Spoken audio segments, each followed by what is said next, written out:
Halo semuanya, dalam video kali ini kita akan berkenalan tentang peran-peran dan nilai-nilai guru penggerak di lingkungan sekolah.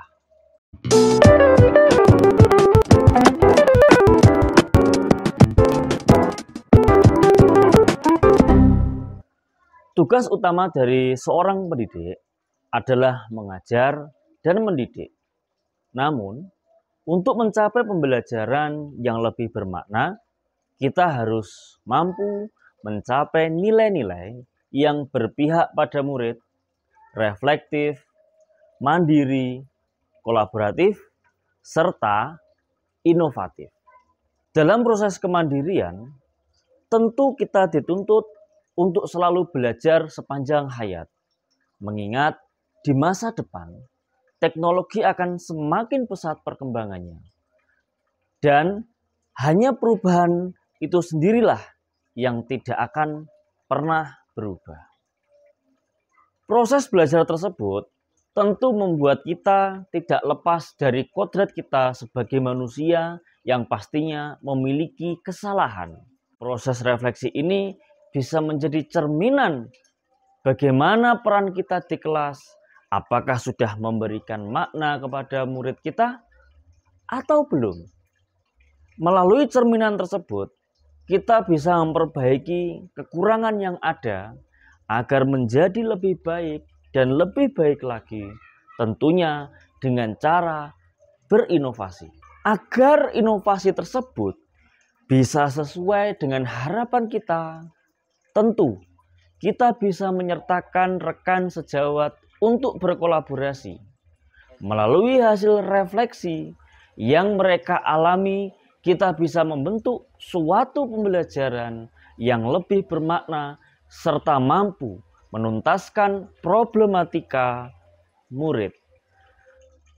Alur dari keempat hal di atas adalah untuk menciptakan pembelajaran yang berpihak kepada murid.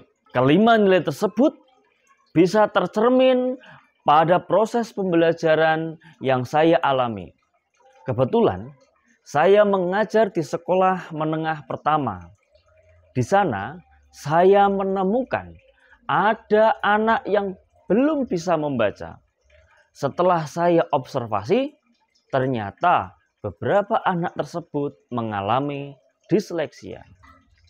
Siapa yang sangka? Anak dengan usia 13 sampai 14 tahun ternyata masih belum bisa membaca. Saya tahu apa yang dirasakan mereka, seperti halnya kesal, benci, dan yang paling penting, merasa tidak berguna. Jika saya egois untuk menuntaskan capaian pembelajaran sesuai pada fasenya, maka nantinya ia akan semakin sulit dalam belajar. Maka dari itu, saya memutuskan untuk mengatasinya. Sebagai seorang guru bahasa Indonesia, tentu saya memiliki sedikit bekal tentang disleksia selama proses perkuliahan. Tidak berhenti di situ saja.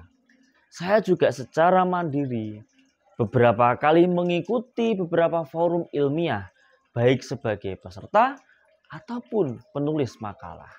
Namun, saya lebih memilih jalan kolaborasi. Peristiwa yang terjadi pada beberapa anak tersebut saya sampaikan kepada guru BK dan wali kelasnya. Melalui proses koordinasi ini, komunikasi awal sudah mulai terbangun. Setelah saya jelaskan dan buktikan kepada mereka tentang kondisi anak-anak tersebut, kita sepakat untuk secara bersama-sama mengatasi permasalahan tersebut. Koordinasi pun berjalan. Saya membagi tugas kepada rekan kerja saya. Wali kelas mengabari perihal masalah tersebut kepada orang tua, sekaligus membantu pemantauan selama pendampingan di rumah oleh orang tua.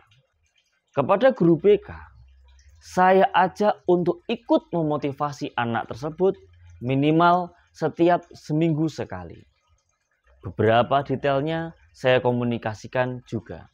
peran saya sendiri, saya berusaha untuk menciptakan beberapa modul pembelajaran dan LKPD untuk anak-anak yang mengalami disleksia. Setelah berproses selama 1 semester, satu anak mengalami progres yang sangat baik. Namun, masih ada 2 anak yang progresnya berjalan lebih lambat. Saya pun melakukan refleksi. Melalui koordinasi dengan orang tua dan guru, saya komunikasikan beberapa hal yang mungkin masih kurang. Namun, itu pun menemui titik buntu. Seperti yang pernah difirmankan oleh Tuhan, bahwa di setiap kesulitan manusia, maka akan diberikan jawabannya. Di saat saya mengalami kesulitan, ternyata jawaban itu ada di dalam forum guru penggerak. Momen itu hadir di saat ruang kolaborasi. Saya menceritakan pengalaman saya di atas pada forum tersebut. Dari pengalaman saya tersebut, ada salah satu yang menawarkan dirinya untuk bisa diajak berkolaborasi. Berdasarkan cerita yang saya alami, pasti masih ada yang belum sempurna. Tugas saya sebagai seorang guru penggerak adalah selalu merefleksikan karena guru terbaik di dunia ini disebut dengan pengalaman. Jika kalian menyimak video saya mulai dari awal hingga akhir, berarti kalian sudah mengetahui peran-peran seorang guru penggerak.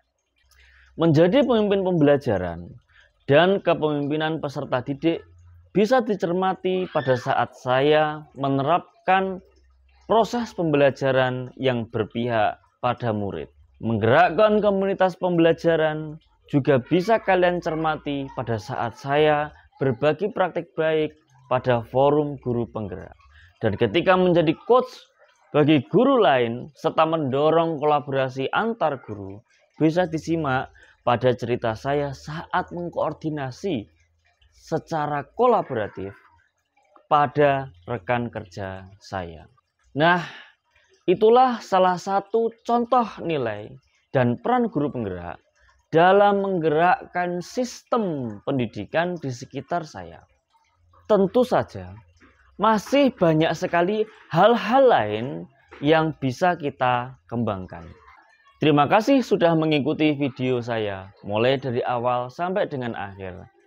Dan jika kalian juga memiliki pengalaman yang menarik di sekolah kalian juga bisa berbagi pada kolom komentar.